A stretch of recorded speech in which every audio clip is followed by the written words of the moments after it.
Hello everybody and welcome back to our lecture series. I'm Ted, your host, and for this fact, we're going to examine the Huns. Now, the Germans were a great threat to Roman security, have we been following in our lecture series.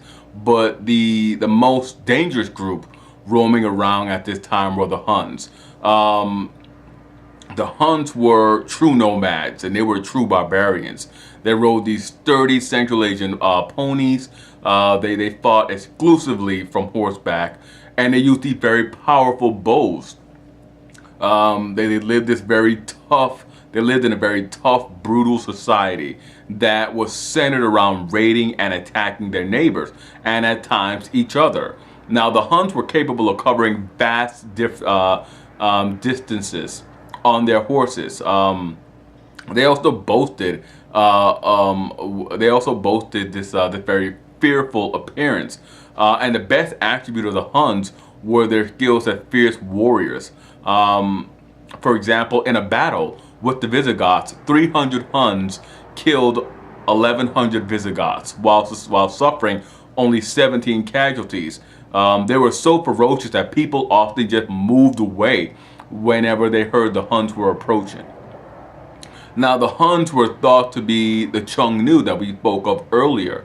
And the Xiongnu were a group of Central Asian nomads who had earlier threatened China in a very similar way. Now, this topic is very hotly debated, but our sources on it are scant, so we cannot make any definitive statement either way. Now, the two were remarkably similar, and by the late 300s, the Huns shifted their attention away from Central Asia towards Eastern Europe, and this set off a colossal domino effect, impacting the borders of the eastern borders of the Roman Empire. The Huns invaded the lands of the Ostrogoths, and then the Huns invaded the lands of the Visigoths, and this pushed both Gothic groups towards the borders of the Roman Empire.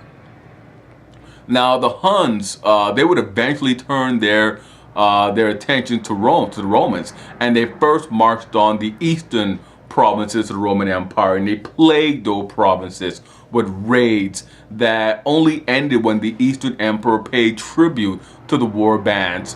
But the war bands would then turn around and just start attacking all over again, prompting the Eastern Emperor to pay even more. And that pattern continued until the Huns turned their attention to the western provinces of the Roman Empire.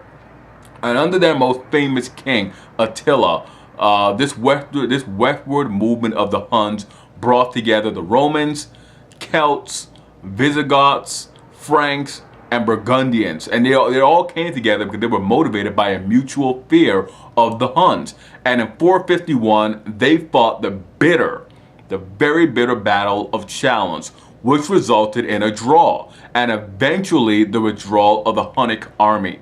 Now, this battle was a success for both sides. Attila, the Hunnic king, he had sized up his opponents, and the Western Empire, along with the German Celts, the Western Empire, along with the Germans and the Celts, they all got a breather from the Huns. Now, the next year, Attila just picked up where he left off. He invaded Italy, and he was making a direct run towards Rome. In an interesting episode, the Bishop of Rome, otherwise known as the Pope, and at this point, the Pope was Leo I. He went north and he met with Attila. Now, the two had lunch, and then Attila withdrew from Italy.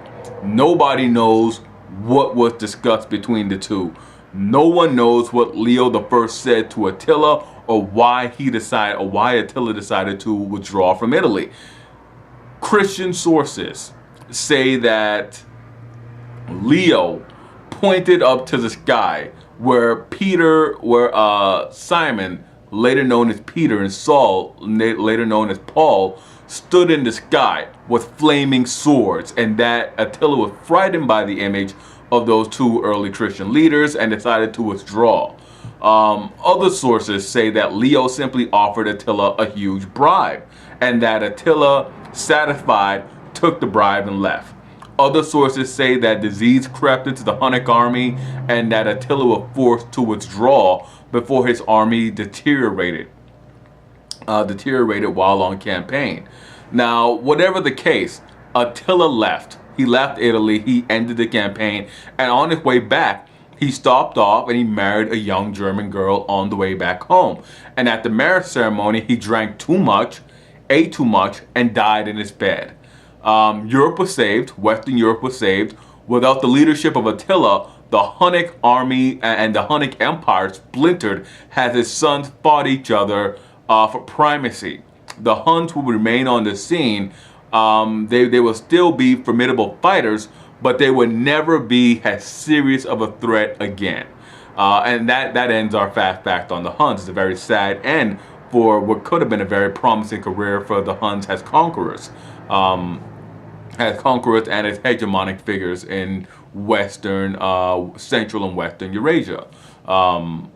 Perhaps the Dark Ages, or the quote-unquote Dark Ages, may never have occurred if Attila had survived and if Attila had been able to carve out large sections of the Roman Empire for himself and the Huns. As always, hit like, subscribe, and comment. Let me know what you thought about this fast fact. Let me know what you thought about the interesting interesting way that events played themselves out. As always, I'm Ted, and I'll see you guys next time.